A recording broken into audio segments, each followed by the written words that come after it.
Hampir separuh hari dihabiskan para calon menteri di kediaman pribadi Presiden terpilih, Prabowo Subianto. Hari pertama pembekalan calon menteri di Padepokan Garuda Yaksa, Hambalang, Bogor, Jawa Barat ini didominasi wajah lama di Kabinet Jokowi. Pembekalan jelang pelantikan Presiden dan Wakil Presiden terpilih ini membahas sejumlah topik.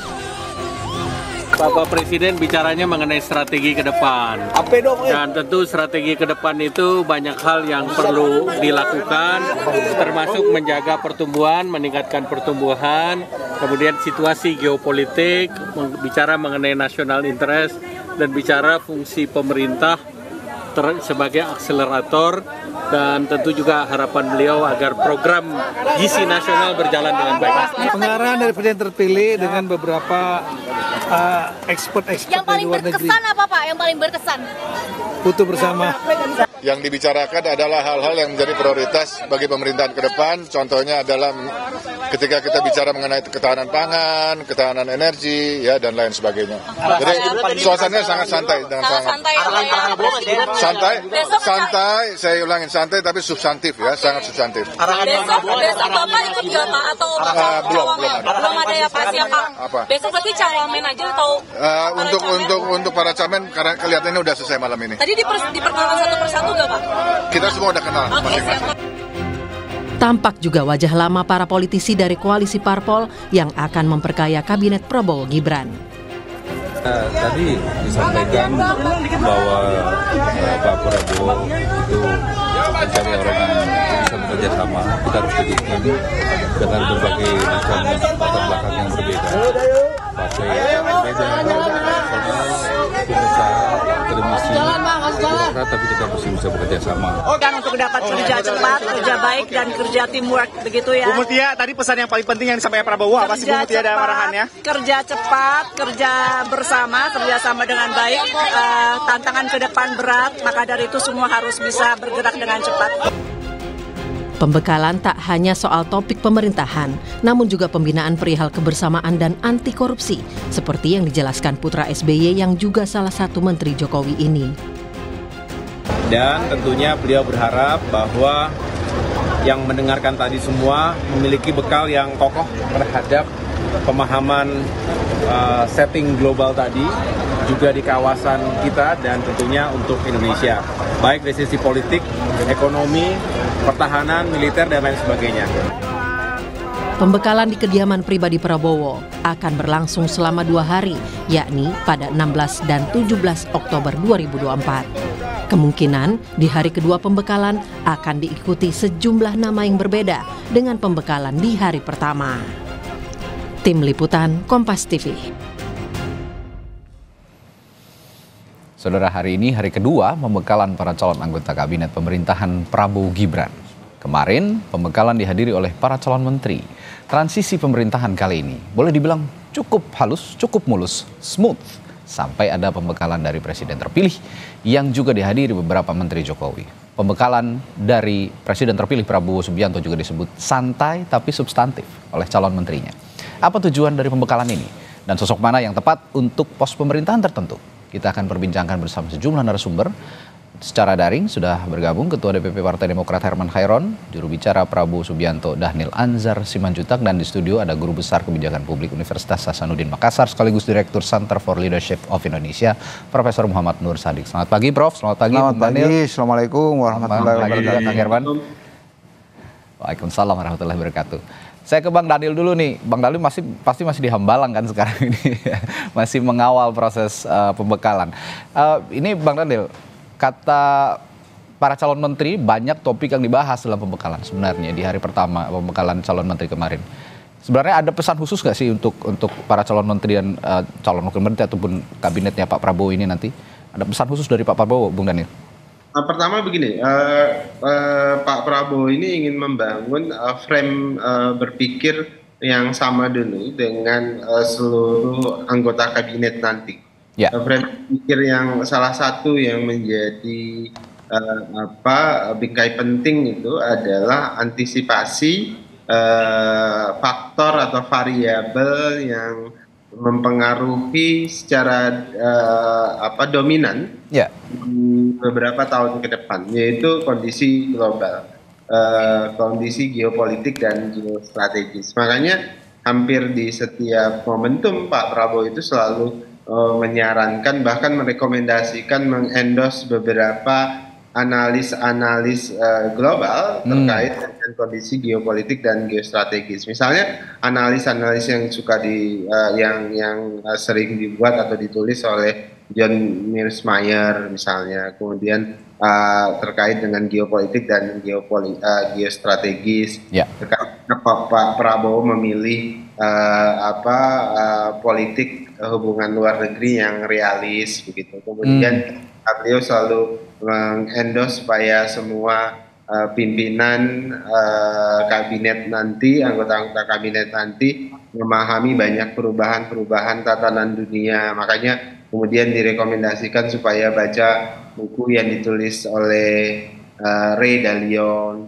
kemudian terkait dengan Why Nation Success and Fail, tapi juga rujukannya misalnya buku lama yang ditulis oleh Darren and Robinson, Why Nation Fail dan sebagainya. Nah, ini jadi modal analis yang juga berangkat dari fakta empirik yang supaya jadi bingkai bagaimana para menteri itu bisa memahami, oh gini loh kondisi global kita, oh ini loh kondisi outsider kita. Nah, itulah yang kemudian nanti membuat beberapa pilihan-pilihan politik dalam negeri Pak Prabowo, kebijakan ekonomi Pak Prabowo itu dibuat. Nah, misalnya Pak Prabowo punya keyakinan bahwasannya negara yang sukses memang harus dimulai dari institusi yang kuat. Institusi yang kuat itu juga berangkat dari institusi yang inklusif. Institusi itu ya berangkat dari tadi kombinasi dari partisipasi publik yang baik, tapi juga kolaborasi yang juga kuat. Itulah kenapa Pak Prabowo memilih hari ini politik dalam negeri kita itu adalah politik kolaboratif untuk memastikan kita kompak di dalam negeri untuk berhadapan dengan kondisi global yang sangat dinamis, bahkan bisa punya kecenderungan anarkis terkait dengan kondisi geopolitik dan geostrategis di luar sana. Oke, itu yang jadi pesan geopolitik. Tapi pembekalan kemarin ada juga hal soal pemberantasan korupsi, lalu juga ada soal percepatan ekonomi, begitu Bung Daniel. Ini 2 poin juga yang tidak kalah penting sebenarnya untuk diberikan arahan begitu dari seorang presiden terpilih kepada para calon menterinya. Tapi saya akan ke Kang Herman dulu. Kang Herman, kalau melihat pola yang dilakukan oleh Pak Prabowo kemarin dengan memberikan pembekalan calon menteri, termasuk menteri dari partai Anda, dari Partai Demokrat tentu saja. Anda sejauh ini melihatnya bagaimana? Apakah ini satu hal yang positif untuk menjalani pemerintahan 5 tahun ke depan? Ya, tentu positif ya. Karena kalau melihat apa yang menjadi materi dan pembahasan, menurut saya tidak akan jauh dari apa yang pernah saya ikuti juga di executive course misalkan. Berbicara persoalan geopolitik, geostrategi, geoekonomik, bahkan tentang ketatanegaraan. Ini adalah aspek-aspek yang penting karena bagaimanapun dengan menteri yang relatif lebih besar hari ini, tentu datang dari berbagai kalangan, datang dari berbagai tokoh masyarakat, berbagai instrumen bangsa. Nah, ini kan disatukan dalam sebuah situasi yang dipadukan antara tujuan yang ingin dicapai oleh Pak Prabowo tentu dengan situasi kawasan ya, karena Indonesia ini juga tidak akan terlepas dari situasi politik, ekonomi, strategi kawasan yang tentu kita juga harus siap antisipasi. Nah, belajarnya dari mana? Tentu tadi disebutkan bahwa ada beberapa penulis buku yang tentu berdasarkan sebuah kajian mendalam, sebuah penelitian, meneliti terhadap situasi internasional, domestik, dan ini dipadukan menjadi satu tujuan besar yang ingin dicapai oleh Pak Prabowo. Situasi pangan misalkan tadi disebutkan oleh salah satu calon menteri. Ya, tidak akan terlepas dari situasi internasional. Kita satu-satunya jalan untuk bisa kepada suatu pangan yang ke depan ini menjamin terhadap keberlangsungan hidup seluruh rakyat Indonesia, ya kita harus menuju kepada kedaulatan, kemandirian, ketahanan, dan keamanan pangan. Itu mau tidak mau harus dicapai. Ya. Kemudian persoalan energi, ya energi juga suatu saat kita tidak bisa bergantung kepada pihak asing, pihak luar negeri. Kita harus cari alternatif pilihan.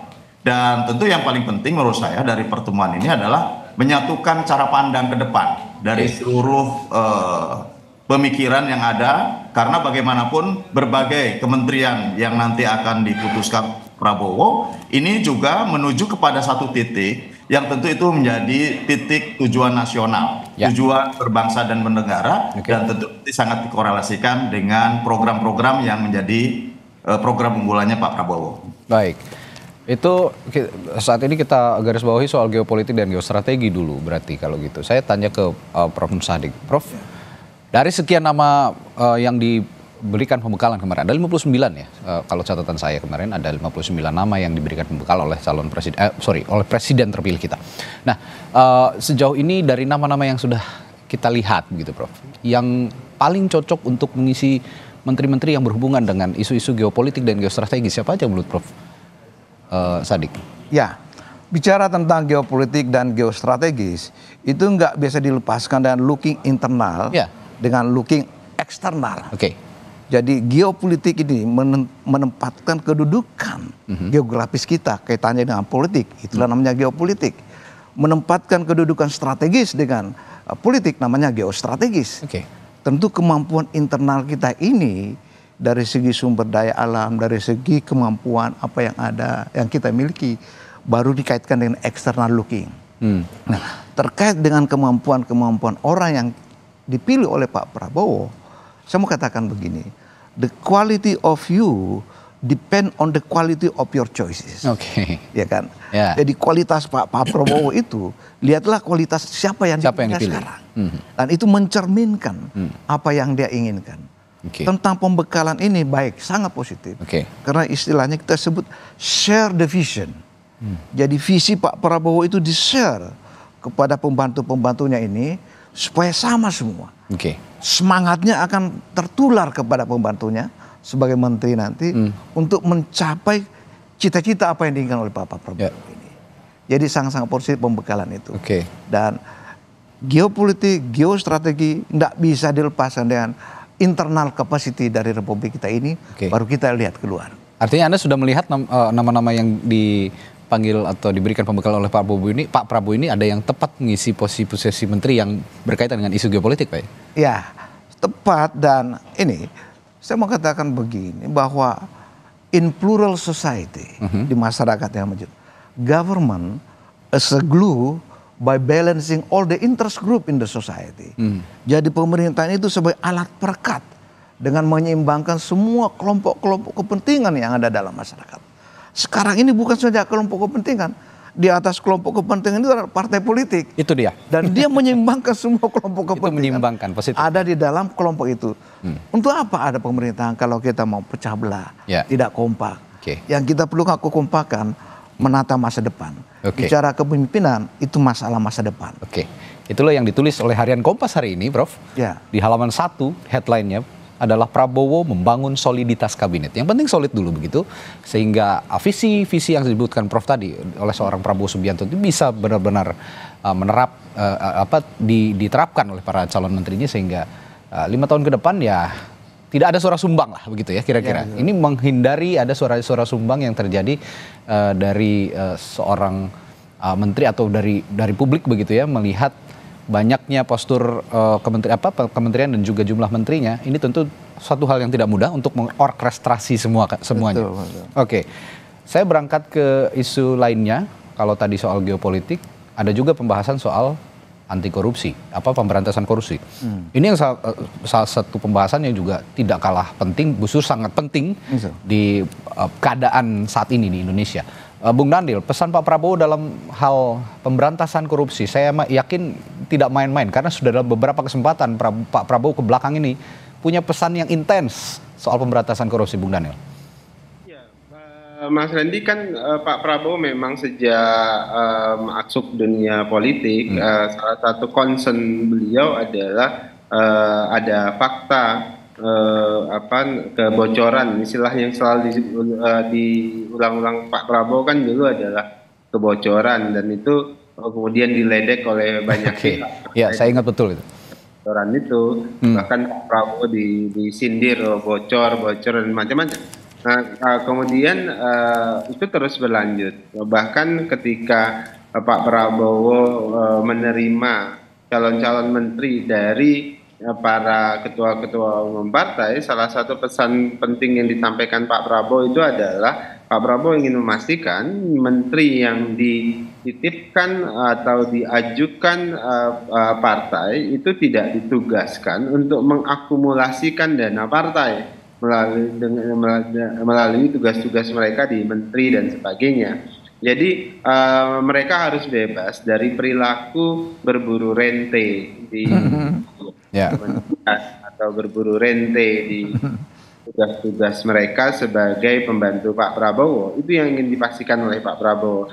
Karena Pak Prabowo sadar betul, tadi saya sebutkan di awal, syarat utama kemajuan itu adalah institusi yang inklusif. Yang inklusif itu artinya dia juga membuka ruang bagi partisipasi publik di satu sisi, di sisi lain dia memiliki transparansi dan akuntabilitas yang kuat. Artinya sikap anti korupsi itu menjadi salah satu syarat pertama dan utama dalam mengakselerasi agenda pembangunan Indonesia di 5 tahun ke depan. Nah, jadi wanti-wanti ini serius disampaikan Pak Prabowo. Bahkan banyak kata-kata yang agak bombastis, misalnya akan saya kejar sampai ke antariksa. Itu sebenarnya ada simbolik pesan yang kuat yang ingin disampaikan Pak Prabowo kepada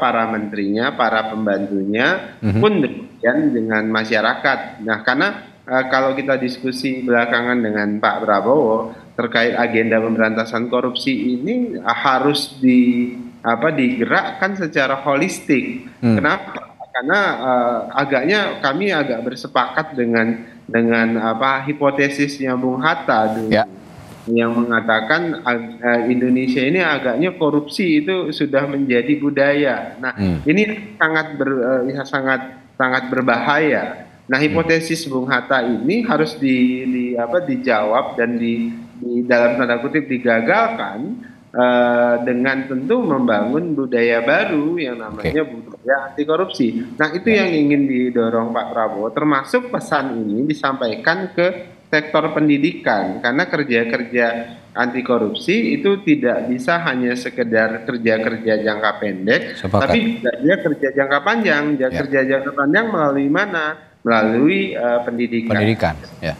Sejak dini bahkan sangat penting, saya sepakat dengan Bung Dhanil, sangat penting untuk pemberantasan korupsi ini sejak dini dipupuk dalam sektor pendidikan, dari mulai tingkatan yang paling dasar begitu ya, pendidikan dasar sampai tinggi. Saya sepakat dan saya memahami betul konsistensi Pak Prabowo sejak pilpres sebelumnya dengan Anda yang katakan tadi, ada kebocoran di mana-mana. Ini mengarah kepada kebocoran yang justru berada di dalam tubuh Indonesia sendiri, bukan dari luar tapi di dalam negeri sendiri yang dikatakan bocor oleh Pak Prabowo sejak lama begitu. Nah, saya ke Kang Herman, Partai Demokrat juga punya pesan yang kuat sebenarnya sebelum-sebelumnya di rezim-rezim pemerintahan sebelumnya, terutama pada saat Pak SBY menjadi presiden. Saya ingat betul ada iklan layanan masyarakat yang mengatakan Demokrat untuk tidak korupsi, lawan begitu ya, katakan tidak untuk korupsi. Ada pesan khusus dari Pak SBY dan penempatan orang yang berada di dalam kabinetnya Pak Prabowo dari Partai Demokrat untuk mempertahankan prinsip anti korupsi ini, Kang Herman? Ya, saya kira jelas ya, Pak SBY selalu menyampaikan bahwa penegakan hukum itu tidak boleh tebang pilih misalkan. Ini juga berlaku untuk seluruh persoalan hukum, ya, termasuk bagaimana pemberantasan korupsi. Ya. Kita bisa melihatlah di era Pak SBY bagaimana hukum betul-betul ya secara adil ditegakkan. Dan oleh karena itu, seperti yang saya dengar langsung dari Pak Prabowo dalam executive course di Kohor 8 kemarin, saya juga bagaimana melihat ada semangat, ada semangat yang tinggi dari Pak Prabowo untuk pemberantasan korupsi. Dan ini saya yakini bahwa Pak Prabowo memiliki data. Pasti ada data yang menyebabkan bahwa kenapa pembangunan sampai saat ini dengan besaran APBN saat ini dan kemampuan sumber daya alam yang tentu semestinya sudah bisa memberikan kontribusi besar di dalam kesejahteraan masyarakat, pembangunan bangsa, pertumbuhan ekonomi, dan lain sebagainya. Mungkin ini yang kemudian menjadi keprihatinan dan salah satu yang menyebabkan ketidakefektifan dari serapan anggaran adalah persoalan korupsi. Dan oleh karena itu menurut saya memang ini harus betul-betul ditegakkan. Dan ini harus menjadi komitmen. Bukan hanya kemudian menjadi komitmen Pak Prabowo sebagai presiden, tapi harus menjadi komitmen seluruh instrumen bangsa.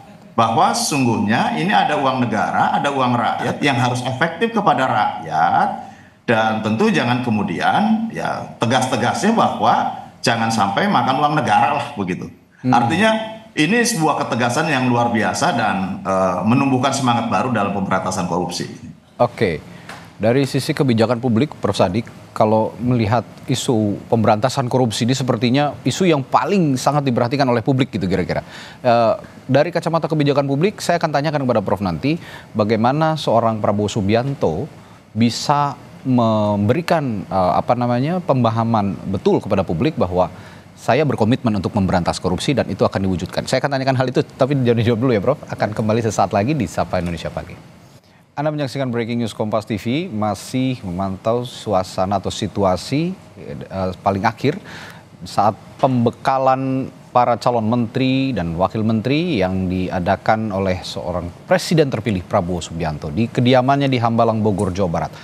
Pembekalan sudah berlangsung sejak kemarin sebenarnya saudara di kediaman Pak Prabowo di Hambalang, Bogor, Jawa Barat, dan sejumlah menteri diberikan materi pembekalan yang cukup intens sejak pagi kemarin hingga malam hari sepertinya, dan hari ini dilanjutkan oleh Prabowo Subianto dan juga para calon menteri di sana. Ada beberapa materi pembekalan, kalau kemarin membahas soal geopolitik, geostrategis, lalu juga isu pemberantasan korupsi, serta percepatan ekonomi.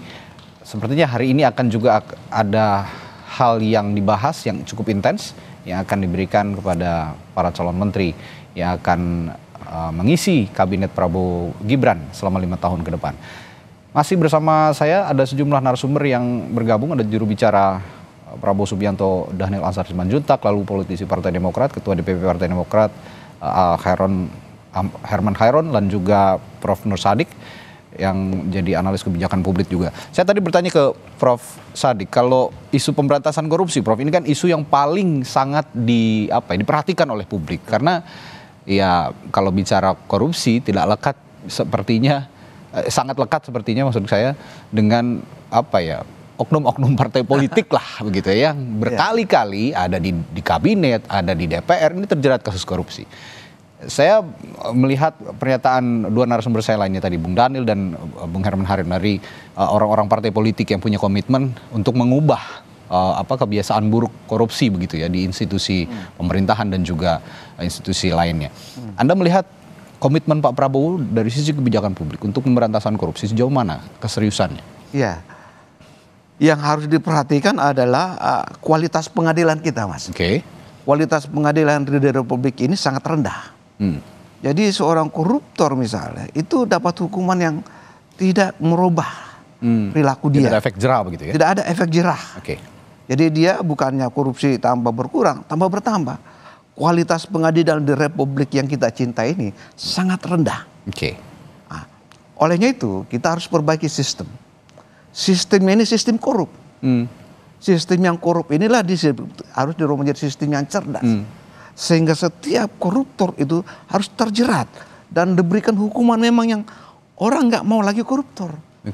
Ya, ini harus betul-betul diperhatikan. Dan saya lihat Pak Prabowo dengan gaya bicara yang antusias.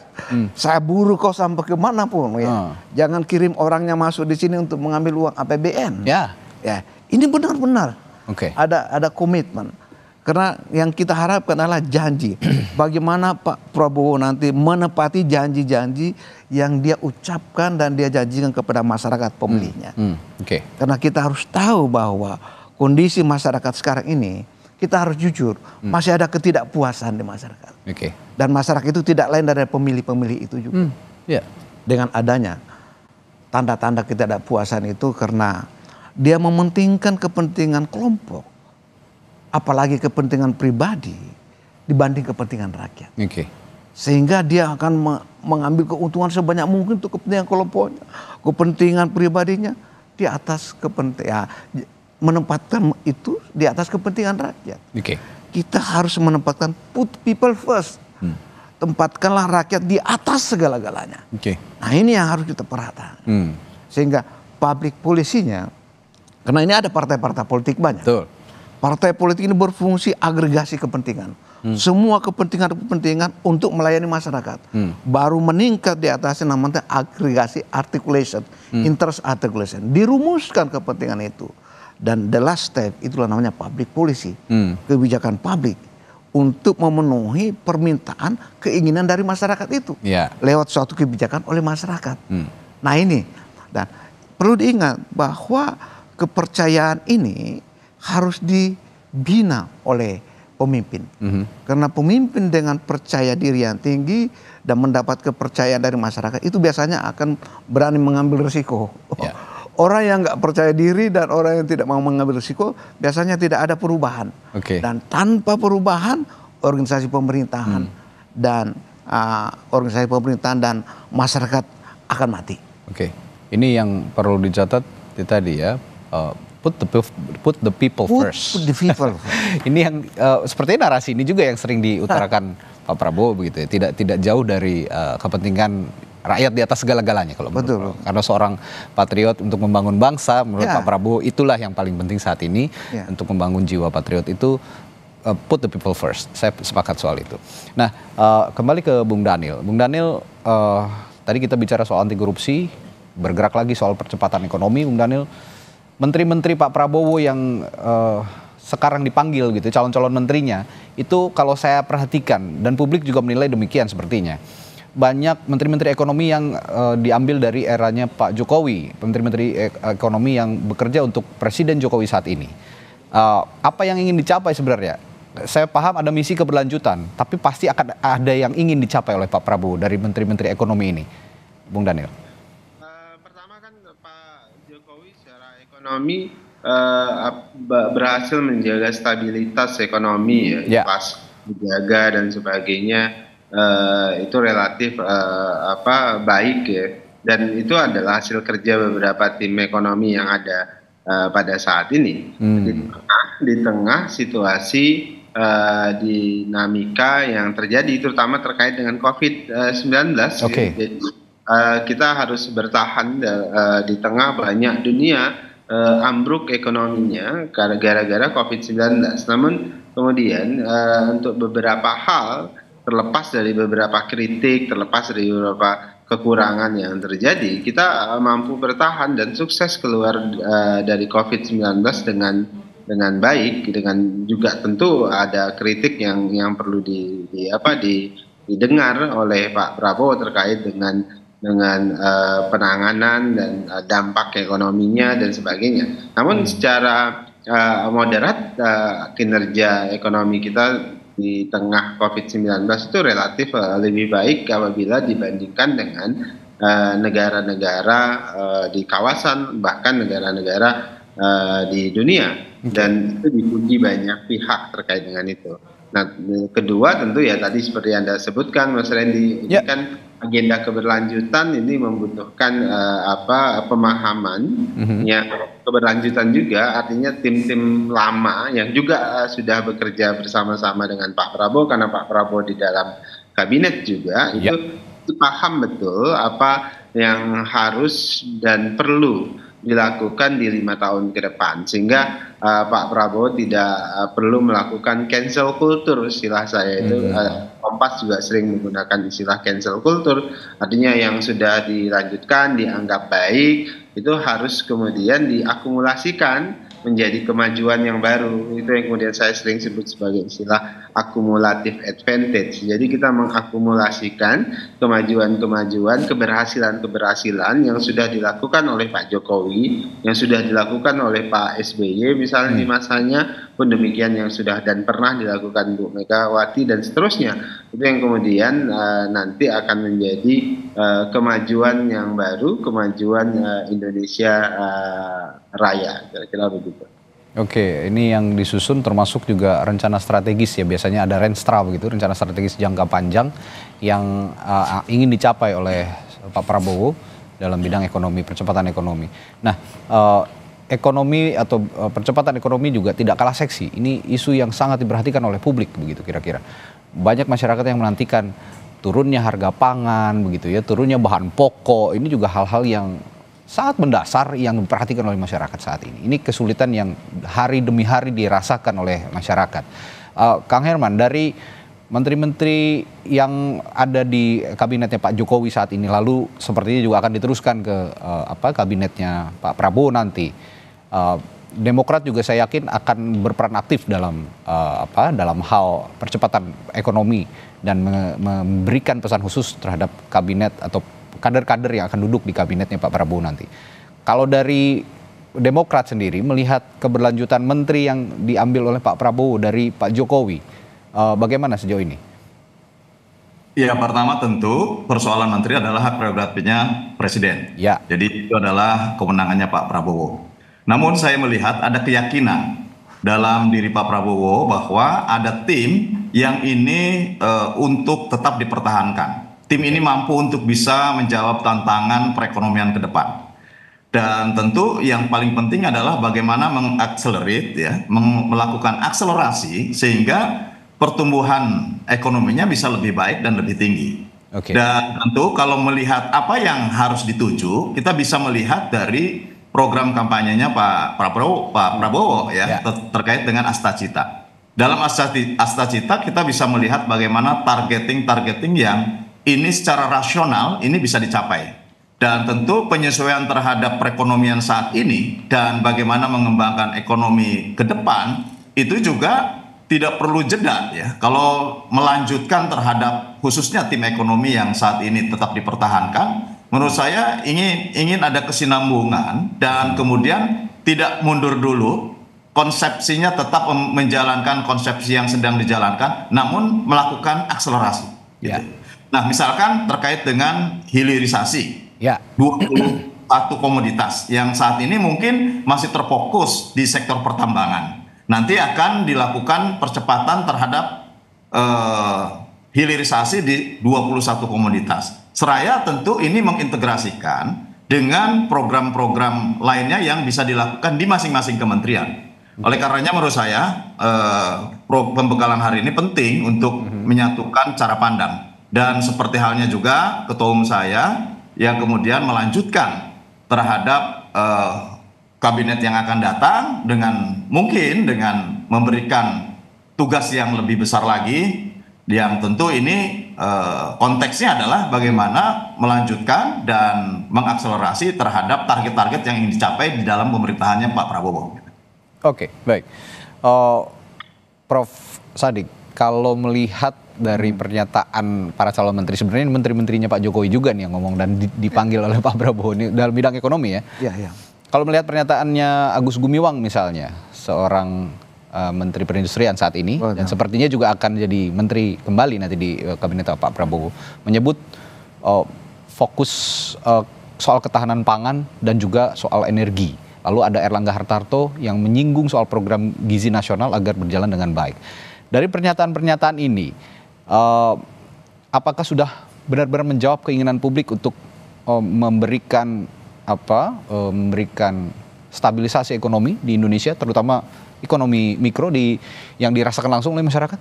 Ya, saya start dengan data dari Badan Pusat Statistik.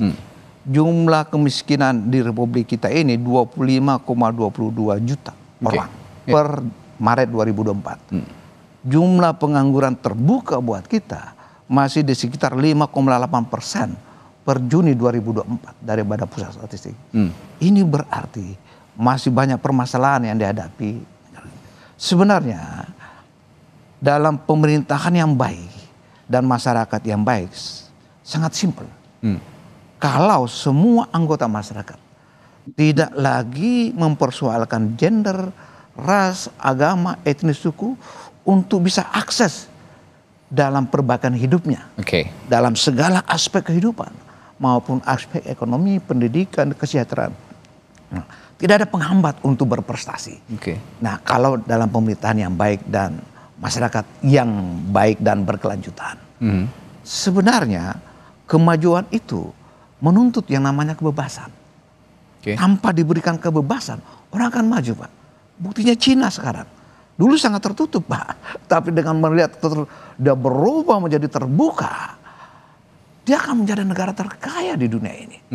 Dulu sangat tertutup. Tapi dia terbuka, jadi kemajuan menuntut yang namanya keterbukaan. Ya, tidak ada negara di dunia ini yang maju tanpa yang namanya demokratisasi atau keterbukaan itu sendiri. Olehnya itu kita perlu sistem yang memberikan akses kepada seluruh masyarakat. The age of access sekarang ini. Untuk memperbaiki hidupnya. Jangan sampai karena dia lemah dari segi ekonomi misalnya, kemiskinan, sehingga dia tidak bisa berprestasi. Pemerintah harus hadir di situ. Untuk memberikan asuransi kesehatan, asuransi pendidikan, semuanya. Semua supaya dia bisa hidup yang layak dan terhormat. Dari Anda berarti dari sisi kebijakan publik, akses dulu yang diperhatikan. Akses untuk masyarakat, sehingga kehidupan perekonomian juga akan terselamatkan dan bisa diperbaiki perlahan gitu ya kira-kira. Betul. You lihat saja, Pak. The purchasing power, daya beli masyarakat semakin menurun, Pak. Betul. Ya. Kenapa hal itu terjadi? Karena tadi kemampuan daya beli menurun karena akses untuk meningkatkan tingkat kehidupannya sangat lemah. Kelas menengah sekarang bukannya naik menjadi kelas atas, tapi bisa kelas menurun menjadi sandwich gitu ya. Bisa menurun atas bawah. Ini berbahaya. Sini tantangan pemerintahan itu di masa akan datang, Pak. Karena masyarakat di tanah yang makmur dan sejahtera dan pemerintahan yang baik, dia akan hidup dalam persahabatan. Baik di dalam negerinya maupun di luar negeri yang damai. Tetapi kalau suatu pemerintahan negara yang tidak terjadi perekonomian kesejahteraan, dimanapun di dunia ini berlaku yang namanya hukum rimba. Dia berperang sesama dia, Pak. Terjadi konflik. Terjadi konflik internal. Itu terjadi di Afrika, Amerika Tengah, di Asia. Karena pemerintahan yang tidak terlalu menjaga dia punya tingkat perekonomiannya yang tinggi. Sehingga rakyatnya tidak makmur, tidak sejahtera. Terjadilah hal-hal sedemikian itu. Dan yang paling berbahaya di Republik kita ini, kriminalitas kita masih tinggi, Pak. Lihat di televisi kita. Setiap hari yang namanya pembunuhan, perampokan, pencurian ada. Dan luar biasa, extraordinary. Crime, kriminalitas, koruptor, luar biasa. Yang saya pahami dari perspektif Anda, Prof. Sadik, kalau udah urusan perut bahaya, begitu kira-kira. Urusan perut itu bahaya. Dimanapun terjadi di Afrika. Dan ini yang dijaga betul oleh Pak Prabowo seperti ini harus dijaga betul. Jangan sampai hal-hal ini bisa terjadi dan tidak memilih negara manapun, terjadi di mana-mana saja. Dalam berbagai aspek urusan perut ini, kalau kita bisa bedah ya, makanya Pak Prabowo mungkin punya program makan bergizi gratis. Pak Prabowo pernah bilang, saya ingat, gimana mau belajar kalau dalam keadaan perut lapar, gitu kira-kira. Bagaimana mau pintar, mau berpikir kalau dalam keadaan perut lapar. Ini yang coba diimplementasikan oleh Pak Prabowo, dan tadi juga disinggung oleh Prof. Sadik dari sisi kebijakan publik bahwa berikan akses luas-luasnya untuk masyarakat, terutama juga untuk memperbaiki perekonomian mereka, mulai dari perbaikan pendidikan, kesehatan, kesejahteraan, dan lain sebagainya. Saya ke Bung Daniel lagi. Bung Daniel, dari kalau tadi berbicara soal substansi pembekalan, kita bicara pada sosok sekarang ya, sosok orang-orang yang dipanggil oleh Pak Prabowo dan diberikan pembekalan, dan untuk sepertinya nanti akan dilantik setelah Pak Prabowo juga dilantik sebagai presiden. Dan saya lihat ada nama Pak Budi Gunawan sepertinya yang jadi calon menteri, yang kemarin juga datang ikuti pembekalan di Hambalang. Ini ada pesan khusus untuk nama Budi Gunawan, Bung Daniel, dan apa kaitannya dengan PDI Perjuangan? Iya, ini kan kabinet kolaborasi, artinya semua unsur yang memiliki kekuatan, kemudian kekuatan politik maksud saya, kemudian kompetensi itu sangat dibutuhkan di kabinet Pak Prabowo Subianto. Secara politik tentu ini membutuhkan keguyuban, stabilitas di satu sisi untuk menghadapi tadi yang saya sebut sebagai tantangan global, kondisi geopolitik dan geostrategis. Nah, sehingga beberapa sosok yang bisa merepresentasikan unsur-unsur kelompok, baik itu kelompok politik, ormas, kemudian etnis, dan sebagainya, itu diakomodir oleh Pak Prabowo. Dan inilah kabinet yang nuansa keindonesiaannya kerasa, karena memang dia membangun gotong royong, kira-kira begitu dalam bahasa yang sering disampaikan oleh Pak Prabowo. Oke, artinya sosok Budi Gunawan lah yang bisa dinilai oleh Pak Prabowo bisa meramu itu semua ya. Anda soalnya tidak menjawab pernyataan saya soal Pak Budi Gunawan ini, apakah memang itu yang akan ditempatkan? Yang saya maksud adalah kabinet secara umum. Tapi kalau penunjukan Pak Budi Gunawan tentu saya tidak punya otoritas. Iya. Baik. Hak prerogatif Pak Prabowo, namun secara umum dari semua kombinasi persona yang ada dalam kabinet ini, ya itulah tujuan utama Pak Prabowo. Baik. Tapi pertanyaan saya selanjutnya tadi yang belum terjawab, adakah hubungannya dengan PDI Perjuangan, Bung Daniel? Saya tidak dalam porsi untuk menjawab. Oke. Ya, tapi publik menganggap bahwa kehadiran seorang Budi Gunawan ini sepertinya ada kaitannya juga dengan PDI Perjuangan. Tapi kita nantikan, itu semua betul. Tidak tahu apakah Pak Budi Gunawan kader PDIP atau bukan. Oke. Baik. Jelas. Tidak tahu apakah Pak Budi Gunawan dulu di BIN itu merepresentasikan PDIP atau bukan. Yang bisa menjawab Pak Budi Gunawan PDIP. Meski atau publik, mungkin Anda yang bisa menyimpulkan. Ya, publik memang yang menyimpulkan bahwa sejauh ini yang menyimpulkan bahwa ada kedekatan gitu ya dari Pak Budi Gunawan dengan PDI Perjuangan, sehingga dikait-kaitkan dengan keberadaan PDI Perjuangan di dalam internal kabinet ya Pak Prabowo. Terakhir saya ke Bung Herman. Kang Herman, kalau melihat komposisi kabinet sekarang, ada nama dua kader Anda juga ya, kader Partai Demokrat begitu ya, ada Bung Teguh Rifki dan juga Bung Ketua Umum Anda ya, Agus Harimurti Yudhoyono. Sepertinya dua nama ini yang akan menduduki posisi-posisi penting. Sudah diinformasikan Demokrat dua nama ini akan mengisi posisi apa? Ya, kita tunggu saja. Kalau posisinya apa, tentu nanti secara definitif akan disampaikan oleh Pak Prabowo. Namun saya kira kader-kader Partai Demokrat tentu akan mampu untuk bisa menjawab tantangan dan bahkan untuk mengakselerasi terhadap program-program Pak Prabowo. Karena memang kami di Demokrat sendiri terus digodok, terus dididik, dan bahkan Pak SBY tidak pernah berhenti untuk terus meningkatkan kapasitas dan kemampuan para kadernya jika memang dibutuhkan oleh pemerintah ini. Dan saya meyakini ya, Mas Agus juga kita bisa melihat bagaimana beberapa waktu yang lalu, meskipun dalam waktu yang sangat pendek dipercaya dalam kabinetnya Presiden Jokowi, tetapi bisa menunjukkan bahwa kapasitas kepemimpinan, kapasitas sebagai anak bangsa yang tentu diberikan amanah untuk menjadi Menteri ATR BPN bisa dijalankan dengan baik. Bahkan yang selama ini mungkin sangat langka, bagaimana gebuk mafia, memberantas mafia pertanahan, ini dijalankan secara baik dan ini diakui oleh beberapa kalangan. Ya, saya juga banyak teman, sahabat yang tentu juga memberikan apresiasi. Oleh karenanya ke depan mudah-mudahan ini akan memperkuat ya, karena ada program-program besar Pak Prabowo yang tentu ini juga membutuhkan dukungan fiskal negara yang cukup tinggi. Oleh karenanya mudah-mudahan program besar tadi ya mampu untuk didorong oleh para menteri-menterinya yang memiliki kapasitas, memiliki kemampuan, dan tadi dengan prinsip kolaboratif tentu mudah-mudahan ini adalah keguyuban seluruh anak bangsa untuk bisa mencapai tujuan-tujuan yang ingin dicapai, dan bahkan saya kira tujuan besarnya adalah menjadi transformasi untuk menuju Indonesia Emas 2045. Oke, ini satu hal yang positif kalau kita simak perbicaraan kita pagi hari ini, bahwa ada pembekalan para calon menteri gitu, dengan penempatan-penempatan kader-kader partai politik terbaik yang juga diharapkan oleh publik bisa sangat profesional.